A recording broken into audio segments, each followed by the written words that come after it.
Shalom pada semua rekan-rekan jemaat yang dikasihi Tuhan, baik yang ada di dalam ibadah live streaming online, juga rekan-rekan yang berada di sini. Tuhan mengasihi Anda, haleluya.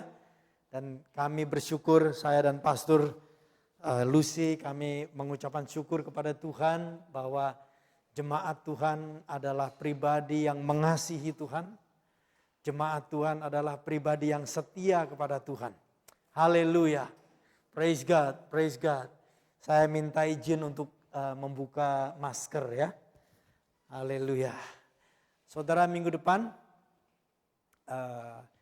tim yang melayani di mimbar di sini bersama pastor, kita akan sebelum ibadah, 1 jam sebelum ibadah atau setengah jamnya kita akan dites secara antigen supaya rekan-rekan yang melayani di sini di mimbar boleh membuka masker ya, karena tambah panas ya, tambah ini saudara, apalagi dengan cahaya di sini sangat panas buat tim yang melayani di sini ya. Jadi kita considerate kepada rekan-rekan juga, dan tapi kita ingin mengikuti protokol ya. Jadi tetap tim pelayanan minggu depan kita menyediakan antigen pemeriksaan untuk rekan-rekan bisa secara free protokol yang melayani di mimbar nanti.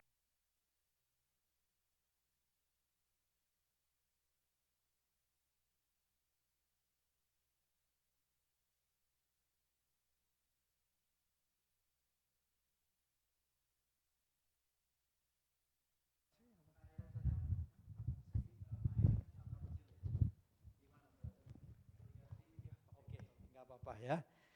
Haleluya, praise the Lord ya. Kita hidup di dunia yang tidak sempurna, jadi maklum mic pun bisa nggak jalan, saudara. This is hidup yang tidak sempurna di bumi ini ya. Praise the Lord. But God is good, God is good. Tadi kita menyanyikan nyanyian yang diawali tadi, worship kita, tim worship kita menyanyikan. Jane menyanyikan bersama-sama dengan tim kita, For the Lord is good, His mercy endure forever. Sebab Tuhan baik, belas kasihannya atau anugerahnya untuk selama-lamanya. Saya teringat nyanyian yang sederhana, cuma 2 kalimat saudara ya.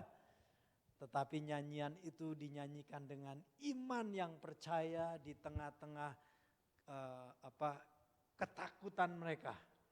Di tengah-tengah stres yang luar biasa umat Tuhan di zaman Raja Yosafat. Di kitab 2 Tawarikh pasal 20, nanti Anda bisa membaca di rumah. Mereka menyanyikan nyanyian yang cuma 2 kalimat ini. For the Lord is good and His mercy endures forever. Sebab Tuhan baik, bahwasanya kasih setianya selama-lamanya. Cuma nyanyi 2 kalimat itu saja saudara. Enggak nyanyi yang lain-lain. Tapi karena dinyanyikan dari hati yang percaya, yang penuh pengharapan dengan Allah, Anda baca di rumah nanti di pasal 20, Tuhan melakukan kelepasan yang luar biasa. Haleluya. Jadi waktu kita menyanyi, tadi ya, kalau Anda menyanyi, kita menyanyi dengan pengertian dari Tuhan, saya percaya ada kelepasan-kelepasan yang terjadi dalam hidup Anda. Asal kita menyanyi dengan pengertian. Makanya penting kita memahami, bertambah, bertumbuh di dalam pengenalan akan Tuhan melalui Alkitab. Supaya kita ini ngalami Tuhan. Amin. Mengalami Tuhan. Praise the Lord. Haleluya. Haleluya. Thank you untuk pilihan lagu yang luar biasa berdasarkan firman Tuhan. Ya, for the Lord is good and His mercy endures forever. Dan kita diingatkan dengan lagu yang terakhir, worship song. Tuhan itu layak anak domba Allah yang layak. Itu nyanyian sorgawi saudara. Nanti kita akan nyanyikan bersama di sorga. Haleluya. Itu ditulis di dalam kitab Wahyu. Ya. Praise the Lord. Nah, tapi kita sekarang ini ada di bumi. Masih hidup di bumi ini. Kita harus menjalani dan melewati di dalam perjalanan hidup tantangan demi tantangan.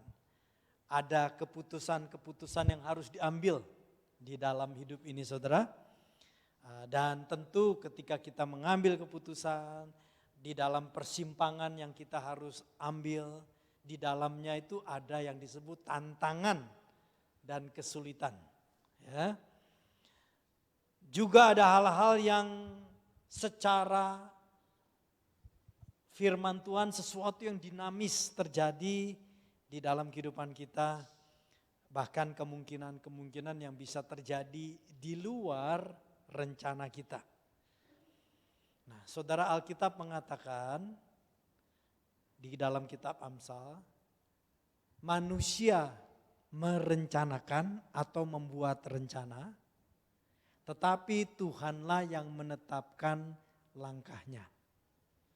Jadi sebagai manusia kita boleh membuat rencana dan baik membuat rencana.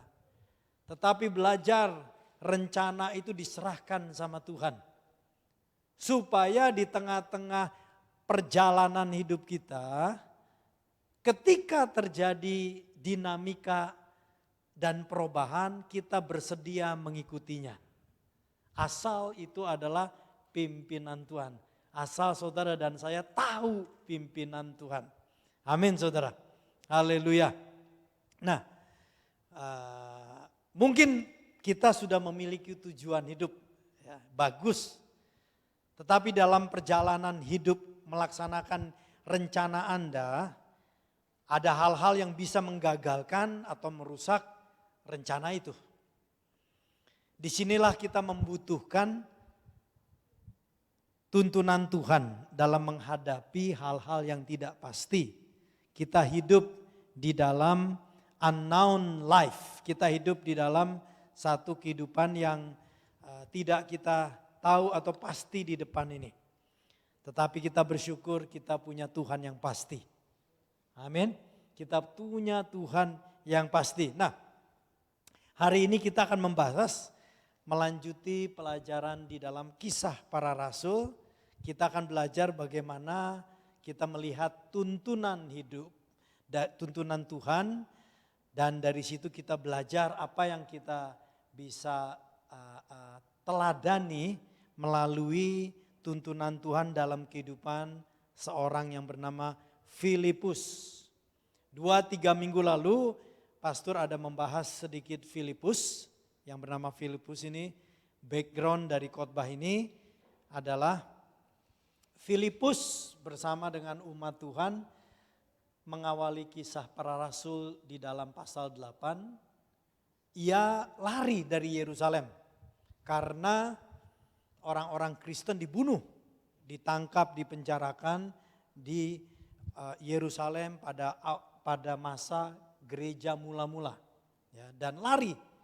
Dan ketika dia lari, kita bersyukur dia pergi walaupun dia takut, tetapi tidak dikuasai ketakutan. Sehingga di dalam ketakutan tapi tidak dikuasai dengan ketakutan, kemanapun dia pergi dia selalu memberitakan Injil. Dan Alkitab mengatakan Filipus ini sampai ke kota Samaria. Yerusalem ke Samaria itu kurang lebih 120 km ke utara. Sampai di sana dan background sebelum saya berkhotbah, background di sini bahwa orang-orang di kota Samaria itu menjadi percaya kepada pemberitaan Injil oleh Filipus. Dan Alkitab mencatat orang-orang Samaria yang percaya itu dibaptis dengan air, kemudian juga mereka menerima baptisan Roh Kudus. Ya. Nah, bagi Anda yang belum dibaptis air, barangkali ada, Seluruh contoh di dalam Alkitab Kisah Para Rasul, setiap orang percaya, begitu dia percaya Tuhan Yesus, enggak lama dibaptis. Jadi kalau di sini ada yang sudah 10 tahun, 5 tahun jadi orang Kristen, belum dibaptis juga, ambillah kesempatan selama kita masih bernafas untuk buru-buru melaksanakan kehendak Tuhan. Karena hidup ini enggak tahu, saudara. Ya, terkadang kita nggak tahu, bisa tidur, bisa nggak bangun lagi, bisa pergi kemana ke satu tempat nggak balik lagi.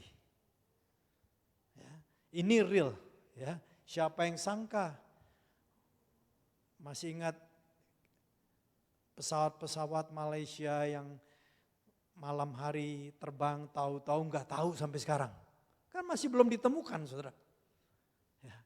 Siapa yang kepikir waktu naik, gua bakalan mati. Kalau bakalan mati, semuanya pada bertobat malam itu, saudara. Enggak ada yang tahu jeger.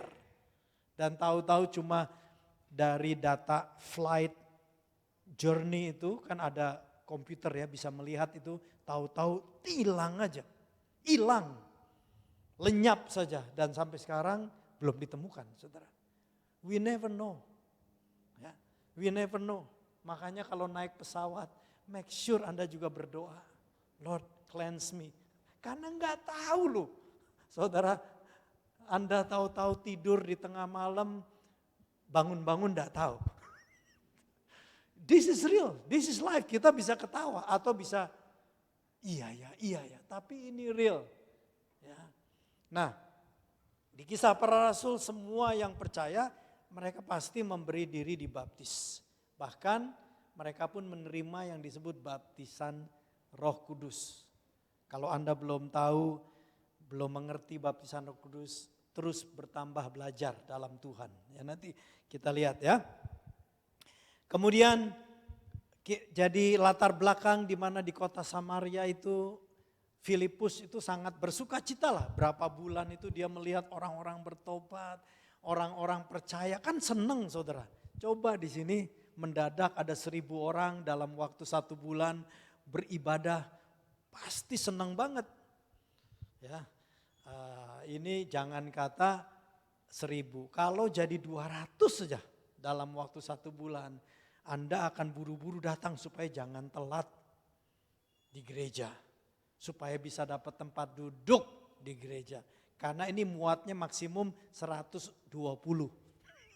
Jadi kalau ada 200 Anda buru-buru datang ke gereja. Karena exciting ngelihat pertobatan orang yang sungguh-sungguh mencari Tuhan, bertobat, dibaptis sungguh-sungguh dengan Tuhan. Exciting, saudara. Exciting. Ya. Nah, di tengah-tengah situasi itu, datanglah intervensi Tuhan dalam kehidupan Filipus. Tadi saya bilang backgroundnya dia dari Yerusalem lari di dalam takut ke utara.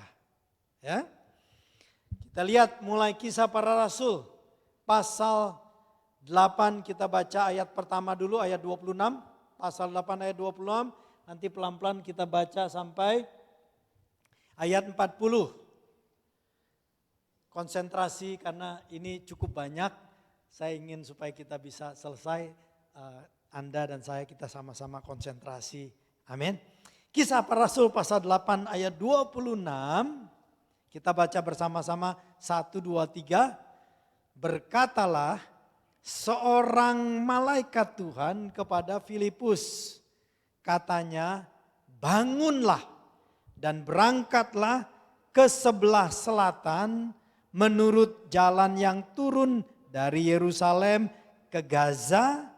Jalan itu jalan yang sunyi. Ya.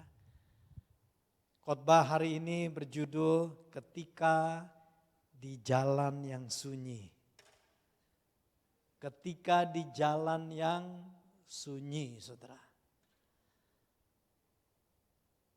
Saya membaca Alkitab, jalan sunyi ini di dalam bahasa aslinya, ya, di dalam bahasa aslinya itu adalah eremos.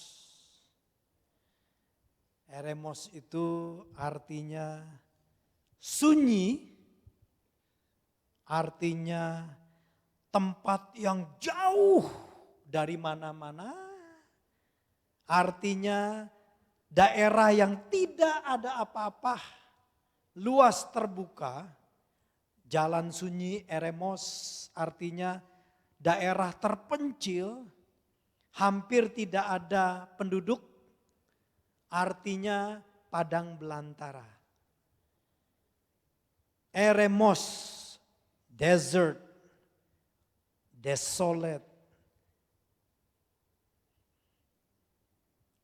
secluded, unpopulated, wilderness. Tempat yang sunyi, saudara. Gak ada apa-apanya. Kita hidup di kota besar. Ya, rata-rata kita hidup di kota besar. Sudah biasa nyaman di kota besar. Tahu-tahu disuruh pindah. Terus Anda kerja disuruh pindah.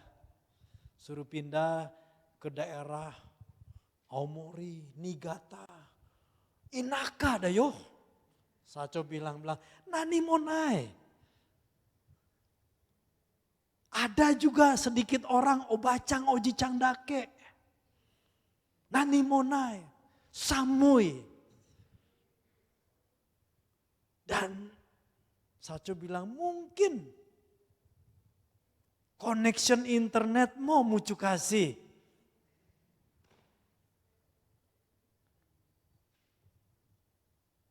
Anda jawabannya, oh Saco, matene, inorimas. Saya akan berdoa dulu. Karena itu tempat yang sunyi. Nah, kita perhatikan.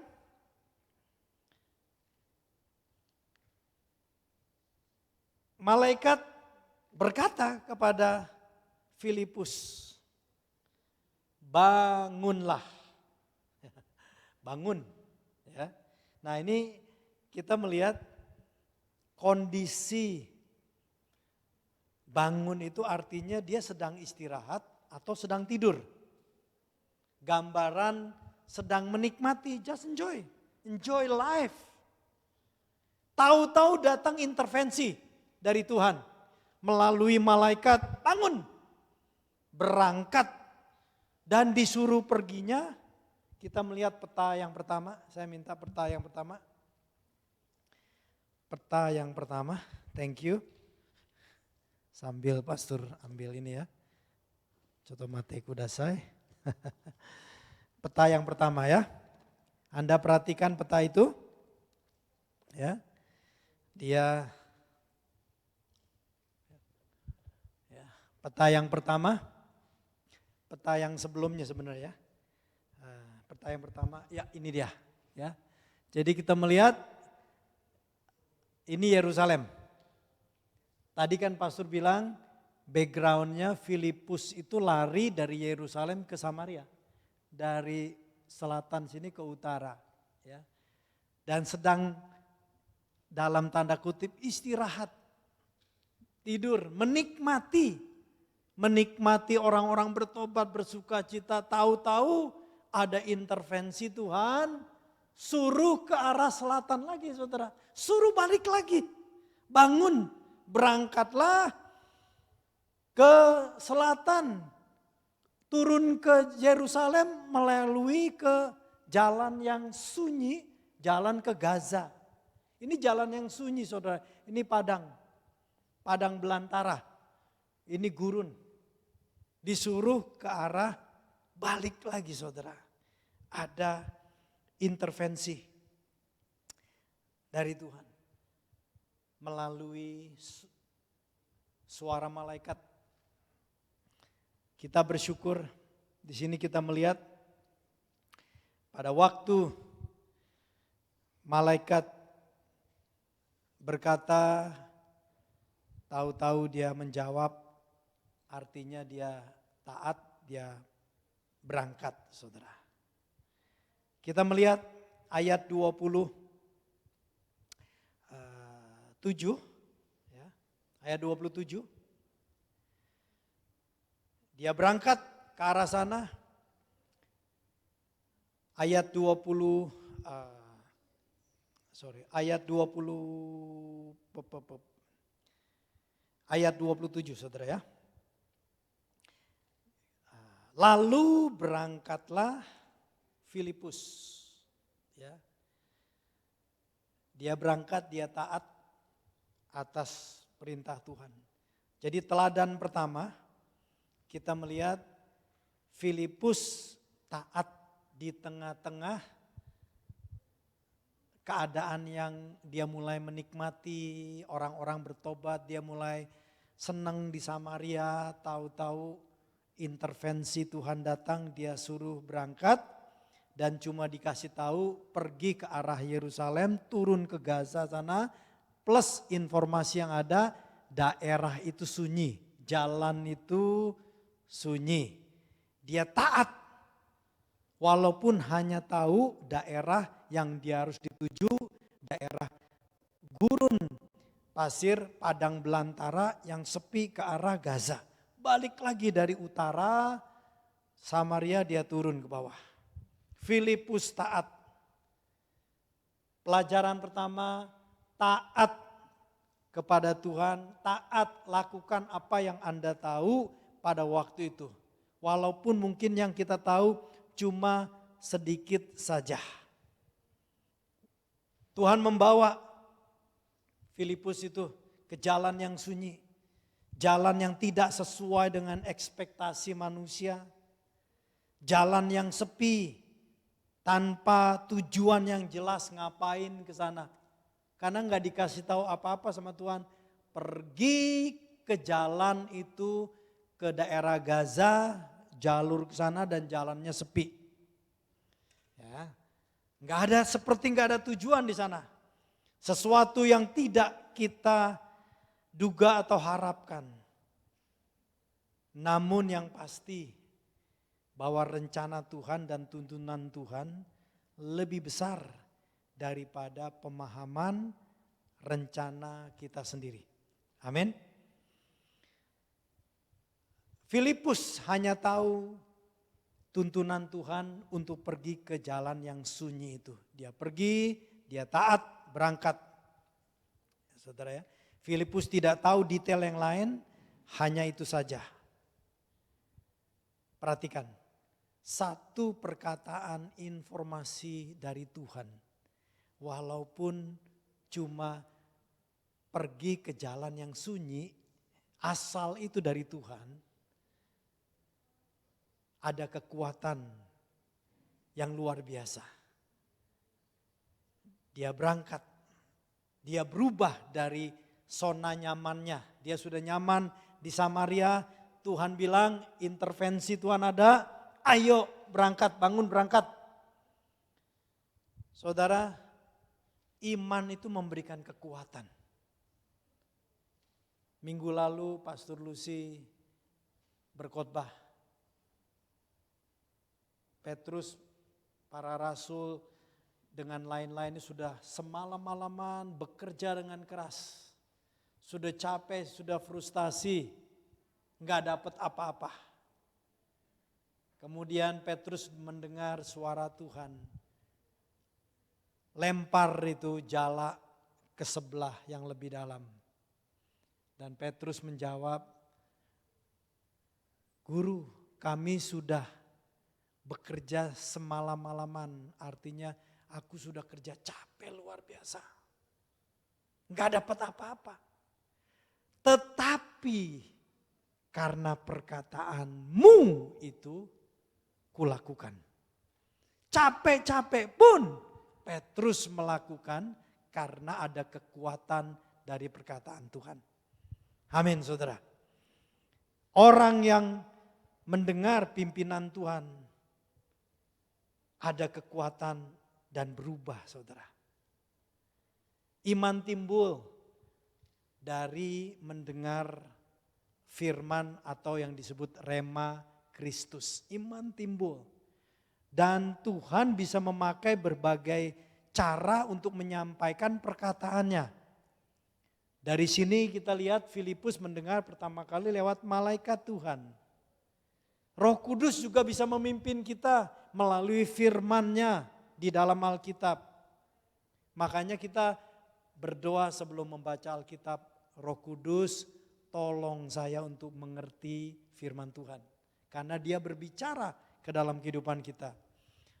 Dia berbicara ke dalam hati kita, Roh Kudus memberikan petunjuk, firman, iman, kekuatan. Juga Allah bisa berbicara melalui mimpi. Perjanjian lama, Yusuf di dalam perjanjian lama itu mendapat tuntunan Tuhan lewat mimpi. Yusuf di dalam perjanjian baru, tunangannya perawan Maria juga mendapat tuntunan Tuhan dari mimpi. Yusuf perjanjian lama dikasih mimpi, Yusuf perjanjian baru dikasih mimpi. Dengar, kalau Anda mau tidur, jangan tidur dengan kemarahan. Jangan tidur dengan kepahitan. Jangan tidur dengan pikiran negatif. Nanti malam-malam engkau bisa mimpi dikejar ular. Dikepung oleh kebakaran. Pipis gak bisa mau cari tempat gak bisa. Pergi kemana gak nyampe-nyampe. Tidurlah dengan kasih karunia Tuhan. Karena siapa tahu malam itu Tuhan mau memberikan petunjuk lewat mimpi. Haleluya. Alkitab memberikan peringatan di dalam kitab Efesus. Kalau engkau marah, janganlah sampai matahari terbenam. Jadi make sure kalau mau ngomel-ngomel sampai jam 6. Begitu teng, berhenti marahnya, oke? Ya, rest. Atau begitu matahari terbenam, oh kalau summer Anda bisa marah lebih panjangan. Karena matahari terbenam sekarang ini daitai jam 7 ya. Tapi kalau nanti sudah mendekati winter jam 4.30 harus berhenti marahnya. Karena kita enggak tahu ini kapan Tuhan mau bicara. Nah, Tuhan berbicara melalui penglihatan. Daniel, dalam kitab Daniel begitu banyak petunjuk Tuhan kepada Daniel melalui penglihatan. Tuhan berbicara melalui bintang-bintang. Ciptaannya Abraham ketika dia ragu akan janji Tuhan. Tuhan bilang kamu hitung tuh bintang di langit. Ya, dia menjadi percaya, dia beriman. Burung-burung merpati ketika dilepas tak kembali membuat Nuh berani membuka pintu bahtera. Karena ada tanda yang Tuhan kasih melalui burung merpati yang tidak kembali. Jadi be sensitive. Jadilah pribadi yang haus dan merindukan pimpinan Tuhan. Di tengah-tengah apapun terbuka untuk intervensi Tuhan. Lalu berangkatlah Filipus. Ya. Dia berangkat, ketika dia berangkat, kita baca ya ayat 27. Ketika dia berangkat adalah seorang Ethiopia. Seorang sida-sida pembesar dan kepala perbendaharaan Sri Kandake, ratu dari negeri Ethiopia yang pergi ke Yerusalem untuk beribadah. Kita baca terus sampai ayat 31. Ayat 28, sekarang orang itu sedang dalam perjalanan pulang dan duduk dalam keretanya sambil membaca kitab Nabi Yesaya. Ayat 29, lalu kata Roh Kudus berkata kepada Filipus, pergilah ke situ dan dekatilah kereta itu. Filipus segera ke situ dan mendengar sida-sida itu sedang membaca kitab Nabi Yesaya. Kata Filipus, mengertikah Tuhan apa yang Tuhan baca itu? Ayat 31 jawabnya, bagaimana aku dapat mengerti kalau tidak ada yang membimbing aku? Lalu ia meminta Filipus naik dan duduk di sampingnya. Saya minta foto yang ini peta, ya, peta berikutnya. Ya, ini disebutkan ada catatan tidak diketahui siapa namanya, tapi jabatannya ada, yaitu seorang sida-sida, pejabat tinggi, kepala perbendaharaan, atau kalau zaman sekarang menteri keuangan, plus menteri agraria, plus menteri hal-hal yang mencatat segala harta benda kerajaan. Jadi orang yang sangat penting, ya, sangat penting. Zaman sekarang aja menteri keuangan, menteri agraria itu direbutin oleh partai-partai. Karena itu posisi yang penting. Dalam kerajaan ada dua posisi yang penting, yaitu panglima perang, yang kedua bagian perbendaharaan ini. Jadi jabatan yang sangat tinggi, kepercayaan dari Ratu Ethiopia. Ethiopia ini bukan Ethiopia yang sekarang, saudara ya. Yang sekarang agak lebih ke bawah di sini ya. Nah, tapi Ethiopia zaman itu adalah bangsa Kus di sini ya. Nah, ini di selatan daripada Egypt, Mesir. Wilayah sekarang ini adalah termasuk wilayah Sudan. Kalau Anda peta dunia sekarang, ini daerah wilayah Sudan, sebagian Ethiopia bagian utara di sini. Ini negara Eritrea di sini, Etria di sini ya. Nah, jadi ini wilayah kerajaan Ethiopia atau bangsa Kus pada zaman di Kisah Para Rasul ini. Dan orang ini dikatakan, pejabat ini, dia beribadah. Artinya dia percaya kepada kepercayaan yang disebut Yudaisme oleh bangsa Yahudi pada zaman Esra, pada zaman perjanjian lama 1000 tahun, 700 tahun yang lalu. Itu berkembang yang disebut Yudaisme pada zaman itu. Nah, dia percaya dan dia pergi menyembah sampai ke Yerusalem. Jadi perhatikan, ini pejabat yang agamawi. Dia mencari kebenaran. Dia pergi beribadah dan kurang lebih dari sini saudara sampai ke Yerusalem ini 3000 kilometer. Jadi kadang-kadang ibadah itu memang jauh. Kalau Anda merasa bilang, aduh jauh pastor. Haleluya, belum 3000 kilometer. Ya, jadi pergilah beribadah. Orang ini beribadah. Dia pergi beribadah ke Yerusalem. Selesai ibadah dia pulang saudara. Ya, dia pulang ke negaranya kembali 3000 kilometer lagi. Kurang lebih ke negaranya ya. Lihat berikutnya foto ya. Dia pulang dari Yerusalem lewat jalan desert, jalan sunyi di sini ya. Nah, rupanya dalam perjalanan itu kita lihat gambar ya, saudara ya. Dalam perjalanan itu di Alkitab mengatakan bahwa ketika dia pulang, dia membaca dalam keretanya kitab Nabi Yesaya. Nah, tentu normalnya kalau keretanya terlalu ngebut, ini goyang-goyang nggak bisa. Jadi rupanya keretanya cukup pelan sampai dia bisa baca ya, pelan yang cukup sehingga dia bisa membaca. Dia lagi baca, kemudian disitulah Roh Kudus ngomong sama Filipus. Kali ini langsung yang turun tangan adalah Roh Kudus. Tuhan tidak pakai malaikat nih kali ini. Langsung Roh Kudus ngomong di dalam hati Filipus, ayo kamu dekati kereta itu, dekati aja. Nah, kemudian kita tahu dari berita ini bahwa orang itu membaca bukan cuma membaca kitab Yesaya dalam hati, tapi rupanya membaca dengan ucapan. Sehingga Filipus bisa dengar dia ngomong apa. Nah saudara, sampai sekarang kalau nanti kita diberikan kesempatan ke Israel, kalau boleh Anda yang bermimpi ke Israel dari sekarang ngumpulin betul-betul saudara ya. Hopefully siapa tahu akhir tahun depan. Nah kalau ada kesempatan ke sana, dibawa ke tembok Yerusalem, pastor bawa ke sana, nanti lihat itu di dalam sana itu. Orang-orang dari mulai yang tua-tua sampai yang anak-anak umur 7-8 tahun itu ya. Mereka itu membaca kitab-kitab perjanjian lama dengan suara sambil begini-gini. Sambil begini-gini dia baca saudara ya. Nah itu sudah kebiasaan dari sana. Itu kebiasaan yang baik saudara.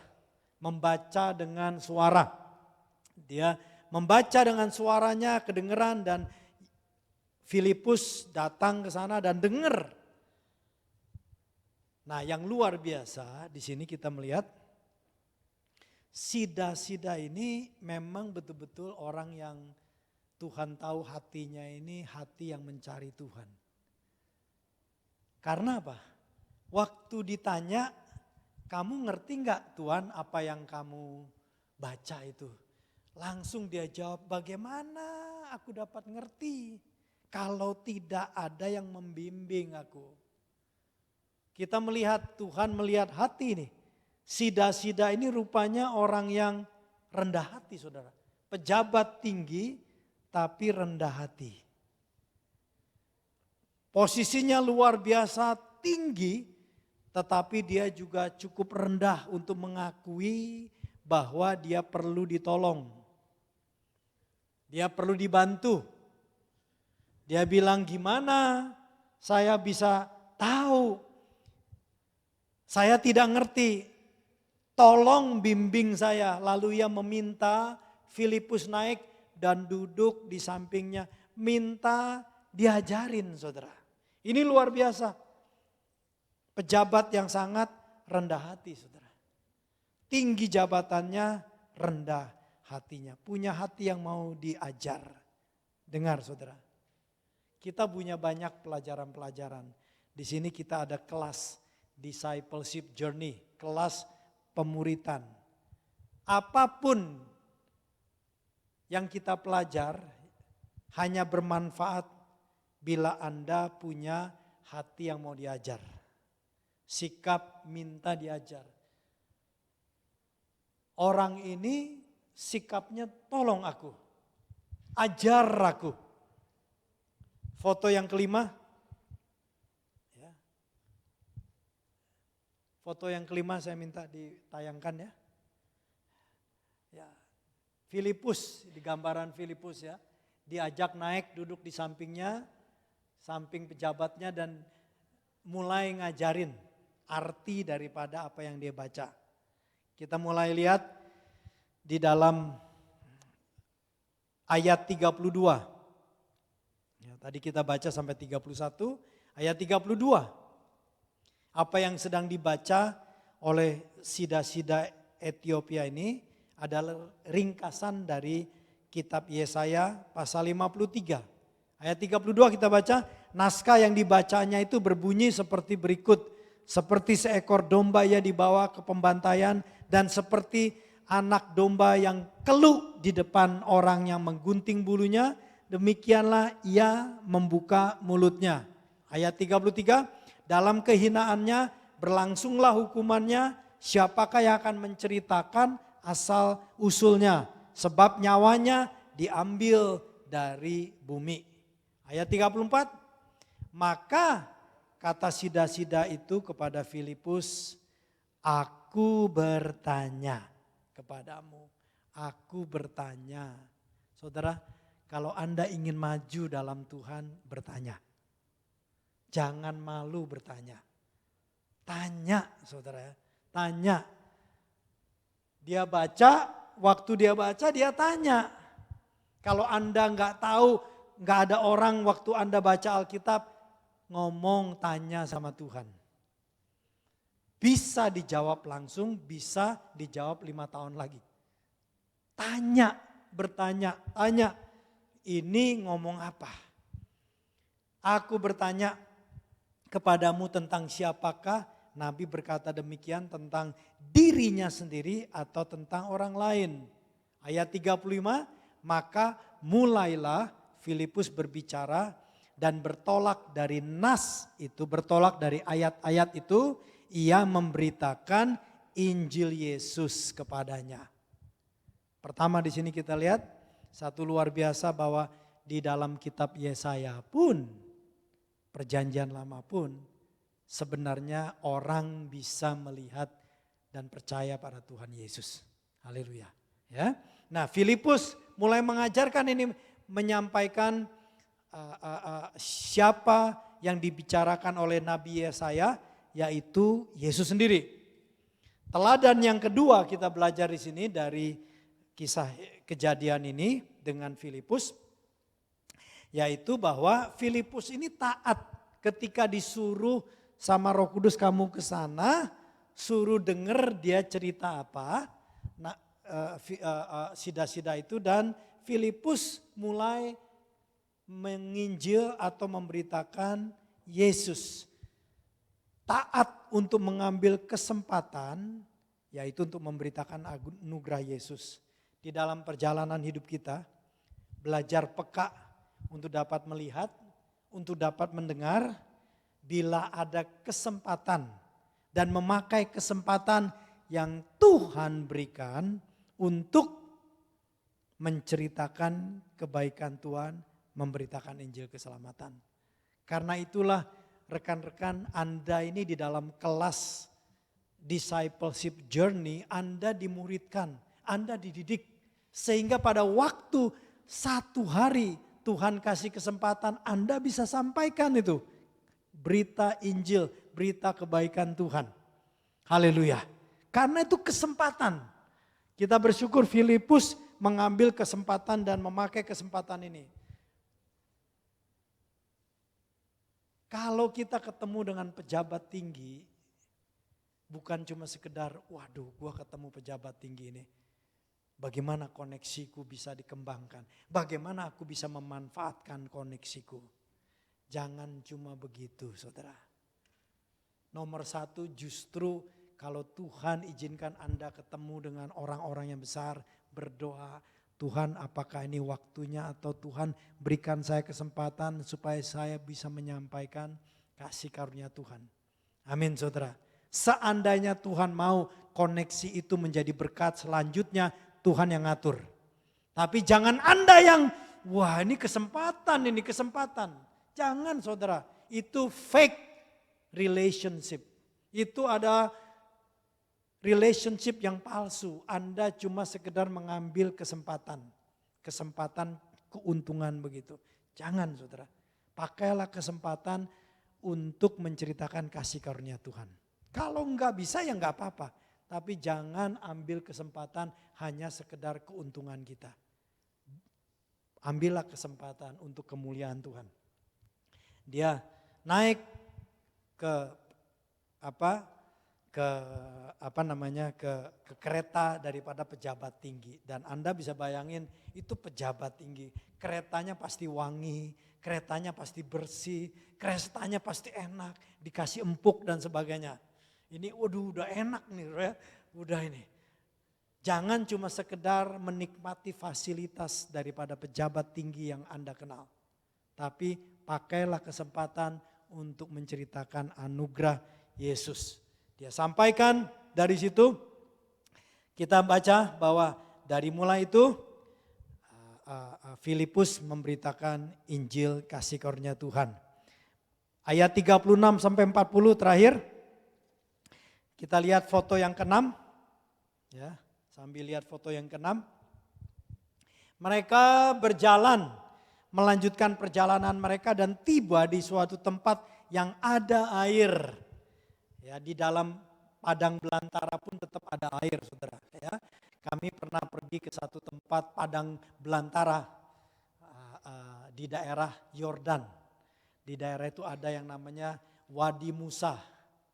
Ya, karena daerah itu pernah dilewati oleh bangsa Israel, dipimpin oleh Musa. Makanya nama-nama yang berhubungan dengan Musa banyak di daerah sana, di selatan dari negara Yordan.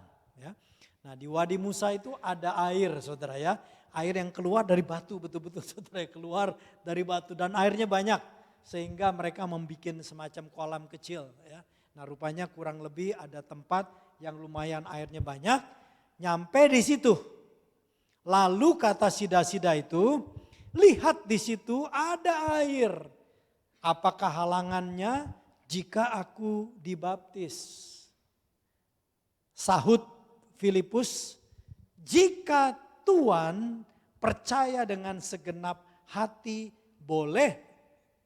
Kemudian sida-sida itu menjawab, aku percaya bahwa Yesus Kristus adalah anak Allah. Lalu orang Ethiopia itu menyuruh menghentikan keretanya, keduanya turun ke dalam air, baik Filipus maupun sida-sida, dan Filipus membaptis dia. Jadi kita melihat orang yang percaya harus ada keinginan untuk dibaptis. Ketika sida-sida ini mendengarkan berita Injil dari Filipus, tahu-tahu dia lihat air dan ada satu keinginan, aku perlu dibaptis juga. Makanya pastor bertanya, kalau Anda sudah percaya 1 tahun, 2 tahun, 5 tahun belum pernah kepikir dibaptis, hari ini kiranya anugerah Tuhan menjamah Anda. Sehingga Anda punya keinginan, jangan sampai melewati kesempatan. Dia dengar-dengar tiba-tiba, aku juga pengen dibaptis. Boleh gak dia dibaptis? Di sini kita belajar syarat dibaptis apa sih Pastor Caleb? Cuma satu syaratnya, yaitu percaya bahwa Yesus Kristus adalah anak Allah. Percaya, itu saja. Enggak perlu nungguin nanti kalau Christmas, nanti kalau begini, nanti tungguin sampai Paskah. Saya enggak nunggu karena saya enggak tahu besok Anda masih bernafas apa enggak. Sungguhan kalau Anda mau dibaptis hari ini, Anda belum dibaptis, saya lakukan. Tapi kalau Anda masih berdoa lagi, tunggu minggu ketiga. Minggu ketiga bulan Juli. Ya, setiap minggu ketiga bulan Juli kita setiap bulan minggu ketiga kita sediakan kesempatan di sini untuk dibaptis. Syaratnya percaya pada Tuhan Yesus Kristus. Kalau Anda percaya Tuhan Yesus, berarti Anda juga mau belajar tidak berbuat dosa atau tidak terus-menerus hidup dalam dosa. Amin. Nah, dia turun dibaptis, ayat 39 kita baca bersama-sama. Dan setelah mereka keluar dari air, Roh Tuhan tiba-tiba melarikan Filipus dan sida-sida itu tidak melihatnya lagi. Gambar berikutnya, gambar 7. Ia meneruskan, sida-sida itu meneruskan perjalanannya dengan sukacita. Ayat 40, tetapi ternyata Filipus ada di Asdod. Ia berjalan melalui daerah itu dan memberitakan Injil dari di semua kota sampai tiba di Kaisare. Saya minta peta yang ada petanya kayak desert road gitu ya. Yang ada jalan itu ya.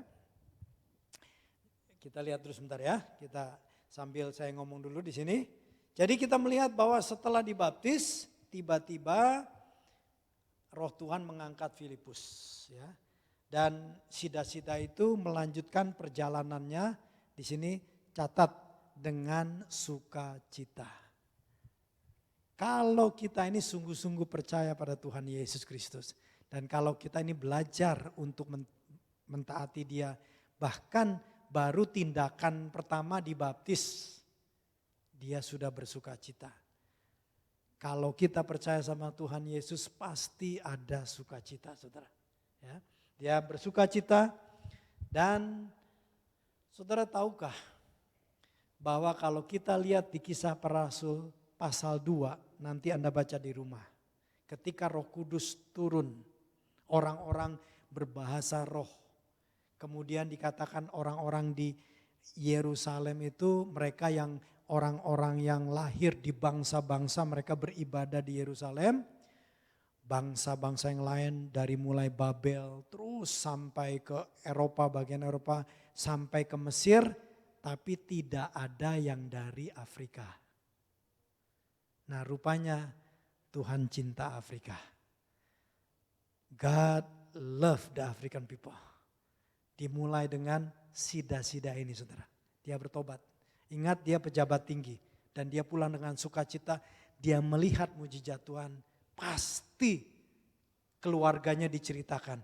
Pasti pegawai-pegawainya yang sama-sama dia juga bertobat. Pasti mereka menceritakan. Dan apa yang terjadi? Di situ mulailah lawatan Tuhan kepada Afrika. Kita melihat bahwa ketaatan yang sedikit membawa pengaruh yang luar biasa, saudara. Small obedience can cause a huge impact. Satu ketaatan yang kecil. Mana mikir Filipus kita membaca, ngerti sekarang lewat peta dan sebagainya. Kita ngerti betapa luar biasanya. Pada waktu Filipus pergi disuruh ke jalan sunyi, apakah dia tahu dia akan ketemu pejabat? Tidak. Apakah dia akan nanti menjadi orang yang luar biasa yang membawa pengaruh Injil kepada sida-sida yang akhirnya mulai menjangkau seluruh Afrika? Apakah dia punya pikiran kasar? Tidak, saudara. Dia hanya taat, Tuhan suruh aku ke jalan sunyi, ya udahlah aku pergi. Aku dari utara, dari Samaria aku sudah happy-happy, tapi Tuhan bilang suruh pergi ke daerah padang gurun gini, ya udah aku pergi. Dia pergi ketaatan.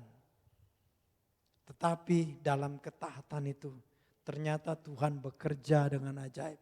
Haleluya, saudara. Jadi jangan anggap enteng apa yang Tuhan anugerahkan, melayani, menjadi usher. Saudara nggak tahu siapa yang Anda salamin.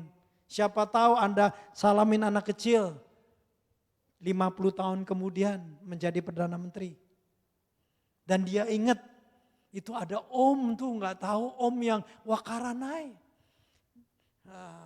Bahasanya gue nggak ngerti, tapi om itu suka salamin. Aku ingat di gereja. Kita enggak tahu, saudara, bahwa Tuhan mau pakai sida-sida ini untuk menjangkau Afrika. Karena di Kisah Para Rasul belum ada Afrika pada waktu pencurahan Roh Kudus. Diwakili sekarang. Ketaatan yang kecil, kalau kita lakukan dalam kasih karunia Tuhan, mungkin kita tidak tahu, tapi itu bisa membawa dampak yang besar. Filipus kemudian dari situ di Alkitab mengatakan dia diterbangkan atau dilarikan oleh Tuhan ke Azotus. Ya. Sekian puluh kilometer dari daerah sini, zet, tiba-tiba nongol di sini. Ya, dalam 1 detik, zet. Gitu ya. Nah, kemudian dari situ Alkitab mengatakan bahwa setelah dari Asdod, apa saudara? Apa Alkitab mengatakan?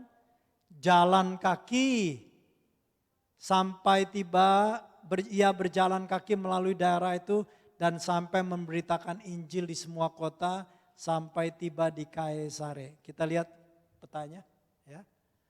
Saudara, diterbangkan oleh Roh Kudus sampai di sini, zet, ya. Dari sini kembali normal, jalan kaki. Kadang-kadang dalam perjalanan hidup kita mengalami mujizat Tuhan. Tapi setelah itu normal kembali aja. Anda normal aja. Ya, dia normal. Kembali dia jalan sampai ke Kaisare. Apa yang kita pelajari di sini? Yang ketiga, bahwa Filipus ini taat untuk terus konsisten dalam perjalanan hidupnya menjadi saksi Kristus. Bahkan sampai mati. Di Kaisari ini adalah tempat dia terakhir. Alkitab mengatakan dia membangun keluarga, dia punya anak di sini nih. Tapi dia setia. Terakhir di Alkitab mengatakan dia disebut penginjil. Artinya dia konsisten hidupnya menjadi saksi Kristus.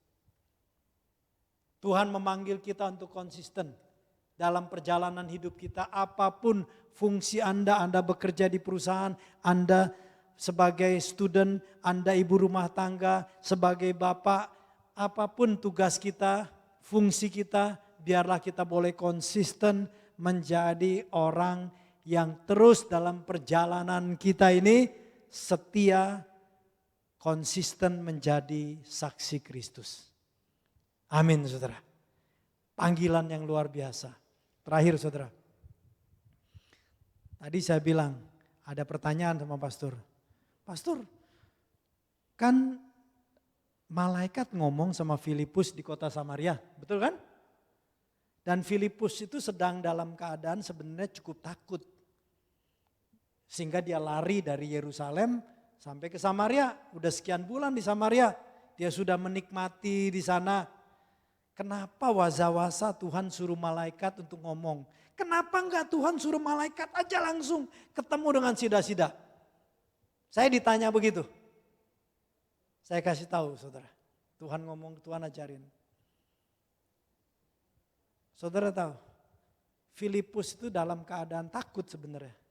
Tapi justru yang lemah, yang merasa kurang, yang merasa tidak mampu, yang merasa tidak bisa apa-apa, itu yang dipakai Tuhan. Malaikat mah sudah hebat saudara. Bahkan satu malaikat bisa membunuh 185 tentara orang Babel. Enggak perlu Tuhan. Tuhan perlu pakai orang yang lemah. Orang yang merasa, aduh gua enggak layak. Mungkin latar belakangku enggak pas. Aku mungkin di masa laluku banyak salah. Aku banyak kurangnya. Aku enggak bisa apa-apa. Dengar, Tuhan mau pakai kita. Kalau memang malaikat, ngapain Tuhan mati di kayu salib? Cukup malaikat dari sorga untuk beritakan Injil terus. Tapi justru Tuhan pakai orang-orang yang lemah. Mungkin orang-orang yang dalam kebingungan, yang dalam ketakutan. Dalam hal yang tidak, Tuhan adalah Tuhan yang baik. Selama saudara masih dikasih kesempatan bernafas, konsistenlah menjadi saksi Kristus. Walaupun kita lemah, walaupun kita merasa tidak mampu, walaupun latar belakang kita ini nakal atau jahat, Tuhan bisa mengubah. Haleluya. Tuhan itu ahlinya di situ saudara. Bahkan yang mati dia bisa bangkitkan. Tuhan ahlinya di situ. Haleluya. Mari kita bangkit bersama-sama. Haleluya. Praise God, praise God, praise God. Tuhan terima kasih. Kami boleh mendengar firman-Mu Tuhan. Hari ini kami bersyukur firman-Mu berkata ketika Filipus dalam ketaatannya. Dia hanya tahu pada awalnya disuruh ke jalan yang sunyi. Dia nggak tahu apa-apa yang lain, cuma di situ saja. Tapi dia taat, dia berangkat ke tempat yang Tuhan suruh. Dan disitulah rencana Tuhan mulai dibukakan setahap demi setahap. Sehingga sida-sida yang dia jumpai pejabat dari Afrika boleh bertobat, memberi dibaptis, mengalami anugerah Tuhan. Tuhan terima kasih. Kami boleh belajar